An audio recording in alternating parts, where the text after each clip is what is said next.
നമ്മുടെ സംസ്ഥാനത്തെ ക്ഷേമ പെൻഷൻ വിതരണം ചെയ്യുന്ന ആ പ്രക്രിയയിൽ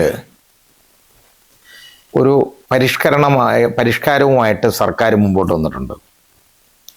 അപ്പോൾ നേരത്തെ ഇടതുപക്ഷ ഗവൺമെൻറ്റിൻ്റെ കാലത്ത് ഈ ക്ഷേമ പെൻഷൻ വിതരണം ചെയ്യുന്നത് ആവശ്യക്കാർക്ക് അവിടുത്തെ സഹകരണ സംഘങ്ങൾ, അതായത് സ്ഥലത്തെ സഹകരണ സംഘങ്ങൾ മുഖേന, കോപ്പറേറ്റീവ് സൊസൈറ്റീസ് മുഖേന അത് വിതരണം ചെയ്യാം എന്നുള്ള ഒരു കാഴ്ചപ്പാടെടുത്തു.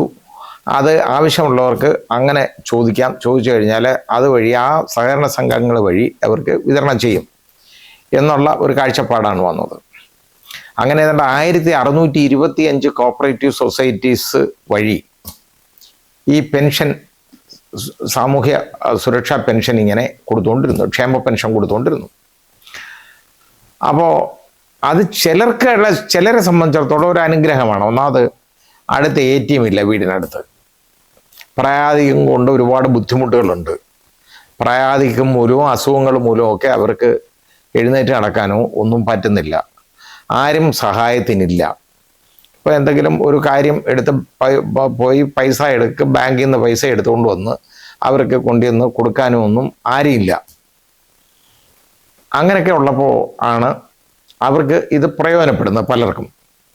അങ്ങനെ കുറച്ച് പേർക്കിത് ഉറപ്പായിട്ട് ഈ രീതിയിൽ പ്രയോജനപ്പെടുന്നുണ്ട്. അപ്പോൾ ഇപ്പോൾ സർക്കാർ എടുത്ത ഒരു തീരുമാനം എന്ന് പറയുന്നത് എന്താണെന്നറിയാം, അതിനകത്ത് ഈ സഹകരണ സംഘത്തിൻ്റെ അവിടെ നിന്നുള്ള ഏജൻറ്റുമാർ വഴിയാണ് ഈ പെൻഷൻ വിതരണം ചെയ്തുകൊണ്ട്. അങ്ങനെ ഒരുപാട് ഏജൻറ്റുമാർ ഇപ്പോൾ ഉണ്ട്, പെൻഷൻ വിതരണ ഏജൻറ്റുമാർ. ഈ ഏജൻറ്റുമാരെ സംബന്ധിച്ചിടത്തോളം അവർക്ക് ഒരാൾക്ക് പെൻഷൻ കൊടുക്കുന്ന 25 രൂപ അവർക്ക് കമ്മീഷൻ കൊടുക്കും, ചാർജ് കൊടുക്കണം. 25 രൂപ അങ്ങനെ ഗവൺമെൻറ്റിന് ആ ഇനത്തിൽ ചിലവാകും. ഒരാൾക്ക് പെൻഷൻ ഡിസ്ബേഴ്സ് ചെയ്യുമ്പോൾ ആ ഏജൻറ്റിന് 25 രൂപ കൊടുക്കണം. പിന്നെ ആ സഹകരണ സംഘത്തിന് 5 രൂപയും കൊടുക്കണം, ചട്ടമ്പി ഫീസ്. കാരണം അവർ ആളിനെ നിയോഗിക്കുന്നതല്ലേ, അതുകൊണ്ട് അവർക്ക് അതും കൊടുക്കണം.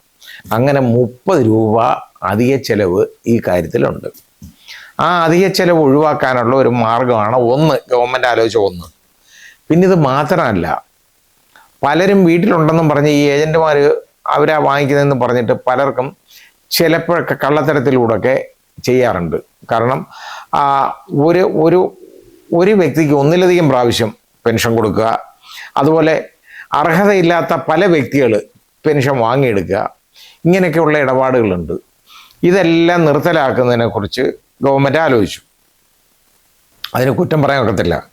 കാരണം ഇന്നത്തെ കാലത്ത് ആ രീതിയിലൊക്കെ ചിന്തിക്കണം. എന്തൊക്കെ ചിന്തിച്ചാലും ഇപ്പോൾ ബസ്സിൽ നമ്മൾ കണ്ടില്ലേ, പ്രിയദർശിനി എന്ന് പറയുന്ന സിസ്റ്റത്തിനകത്ത് കയറി ഈ യാത്ര ചെയ്യുന്നവർ, അവർ ചെയ്യുന്ന പരിപാടി എന്ന് പറഞ്ഞു കഴിഞ്ഞാൽ അതിൻ്റെ ചില കണ്ടക്ടർമാരുണ്ട്, അവരെയൊക്കെ യഥാർത്ഥത്തിൽ നോക്കേണ്ടതാണ്. അവർക്ക് ഈ 0 ടിക്കറ്റ് ഉണ്ടല്ലോ, അതായത് അടിച്ചു കൊടുക്കണം. അതായത് ഒന്നുമില്ല, ടിക്കറ്റ് ഇല്ലാത്തവർ ആണ്. ആ 0 ടിക്കറ്റ് കൊടുത്താലും യഥാർത്ഥത്തിൽ അവർക്ക് ഇതിന് ഉള്ള ഒരു ഇൻസെൻറ്റീവ് ഉണ്ടല്ലോ, അത് കണ്ടക്ടർമാർക്ക് അത് കൊടുക്കേണ്ടതായിട്ട് വരും. കാരണം അത്രയും ആളുകൾ സഞ്ചരിച്ചു, അവർ ജോലി ചെയ്തു, അത്രയും ഇപ്പം എത്രയോ പേരുണ്ടെങ്കിൽ ആ ഇൻസെൻറ്റീവ് കൊടുക്കേണ്ടതായിട്ട് വരും. ചുമ്മാ അങ്ങ് അടിച്ചു കൊടുത്താലോ, ആൾ അതിനകത്ത് ഇല്ലെങ്കിൽ പോലും വെറുതെ ഒരു 10, 25 അല്ലെ 50 0 ടിക്കറ്റ് അങ്ങ് അടിച്ച് കളഞ്ഞാലോ, എന്നാലും ഇൻസെൻറ്റീവ് കിട്ടും. ഇത് നമ്മുടെ ഏത് വിധത്തിൽ നിയമം ദുർവ്യാഖ്യാനം ചെയ്ത്, ഓരോ വകുപ്പുകൾ ദുർവ്യാഖ്യാനം ചെയ്തിട്ട് അതിൽ നിന്ന് പണം ഉണ്ടാക്കുന്ന ഒരു മാർഗം ഒരുപാട് പേർക്കുണ്ട്. അപ്പോൾ അങ്ങനെയുള്ള സംഭവങ്ങൾ ഒഴിവാക്കേണ്ടതായിട്ട് വരും കാലാകാലങ്ങളിൽ. അതിൻ്റെ ഭാഗമായിട്ടാണ് കേരള സർക്കാർ ഈ തീരുമാനമെടുത്തത്. മാത്രമല്ല, തീരുമാനം എന്ന് പറയുന്നത് ഈ സഹകരണ സംഘങ്ങൾ വഴി ഇതുപോലെ പ്രൈവറ്റ് ഏജൻസിനെ ഉപയോഗിച്ച് ചെയ്യുന്നതിലും നല്ലത് ഓരോ ആളുകൾക്കും ആധാർ കാർഡ് ഉണ്ടല്ലോ, ഈ ആധാർ കാർഡ് ഇതിനകത്ത് അവരുടെ ബാങ്ക് അക്കൗണ്ടുമായിട്ട് ബന്ധിപ്പിച്ചിട്ടുണ്ട്. അങ്ങനെ ബന്ധിപ്പിച്ചേക്കുന്ന ബാങ്ക് അക്കൗണ്ടുകളിലേക്ക് ഈ പണം അയച്ചു കൊടുക്കുക. അപ്പോൾ അവർക്ക് അതിൽ നിന്ന് വിഡ്രോ ചെയ്യാന്ന് പറഞ്ഞാൽ, ഇപ്പോൾ GPay ഉണ്ടെങ്കിൽ ആ GPay വഴി അത് ഉപയോഗിക്കാം, അല്ലെ പിന്നെ റുപ്പി കാർഡ് ഉണ്ടെങ്കിൽ അത് വഴി ഉപയോഗിക്കാം, RP അതുമൂലം ഉപയോഗിക്കാം. ഏതായാലും ശരി, GPay ഉണ്ടെന്നുണ്ടെങ്കിൽ വളരെ സൗകര്യമാണ്. ഇന്നിപ്പോൾ GPay ഇല്ലാത്ത ആളുകളെ ഒന്നും കാണാനില്ല. ഇപ്പോൾ നമ്മളിപ്പോൾ നോക്കിക്കഴിഞ്ഞാൽ ഇപ്പോൾ ലോട്ടറി ടിക്കറ്റ് വിൽക്കാൻ റോഡിൽ ഇരിക്കുന്നവരില്ലേ, സൈഡിൽ ചെറിയൊരു തട്ടും കൊണ്ടിരിക്കുന്നത്, അവരും വെച്ചിട്ടുണ്ട് അവിടെ. കേട്ടോ. അതായത് ആ മാർക്ക് കാണത്തക്കവണ്ണം അവിടെ വെച്ചിട്ടുണ്ട്. അതിനകത്ത് കാണിച്ചാൽ ജി പേ ചെയ്യാം. ലോട്ടറി ടിക്കറ്റ് എടുക്കുന്നതിന് ജി പേ കൊടുക്കുന്നത് നമ്മൾ വളരെ ഒരു രസകരമായ കാര്യമാണ്. മത്സ്യം വാങ്ങുന്ന കടകളിൽ അവിടെയൊക്കെ ജി പേ ആണ്. ഈ ഇറച്ചി വാങ്ങുന്നത്, മാംസം വാങ്ങുന്നിടത്ത് അവിടെയും ജി പേ ആണ്. ഇതുപോലെ ജി പേ സംവിധാനമില്ലാത്ത ഒന്നും ഇല്ലാതായിട്ട് മാറിയിട്ടുണ്ട്. നമ്മുടെ ഈ ലോകത്ത് തന്നെ അങ്ങനെ മാറിയിട്ടുണ്ട്. ലോകക്രമത്തിൽ തന്നെ അത് വന്നിട്ടുണ്ട്.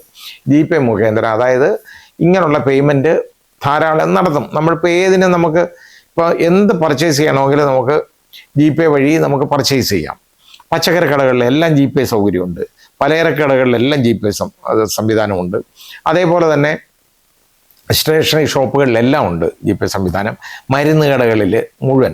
അപ്പം ഇത് ഇല്ലാത്ത സ്ഥലങ്ങൾ ഇല്ല, ഈ ജി പേ ഇല്ലാത്ത. എന്ന് പറയുന്നത് പോലെ ആധാർ കാർഡ് എല്ലാവർക്കും ഉണ്ടല്ലോ, ഇവർക്കൊക്കെ ആധാർ കാർഡ് വേണം. അപ്പോൾ ഇനി ബാങ്ക് അക്കൗണ്ട് അവർക്ക് ഇല്ലെങ്കിലോ? അതിൻ്റെ ഒരു കാര്യമാണ് സർക്കാർ നോക്കേണ്ടത്. ഇപ്പം ചില ആൾക്ക്, ഇപ്പം കിടപ്പ് രോഗികൾ പറഞ്ഞു അവർക്ക് എഴുന്നേറ്റ് നടക്കാൻ വയ്യ, അങ്ങനെയുള്ള ആൾക്ക് അവരുടെ വീട്ടിൽ പെൻഷൻ എത്തിക്കും. അത് ശരിയാണ്, നല്ല കാര്യമാണ്. അതിനൊരു സർവേ നടത്തി അത് തീരുമാനമെടുത്ത് അത് ചെയ്യണം, അത് വേണ്ടതാണ്.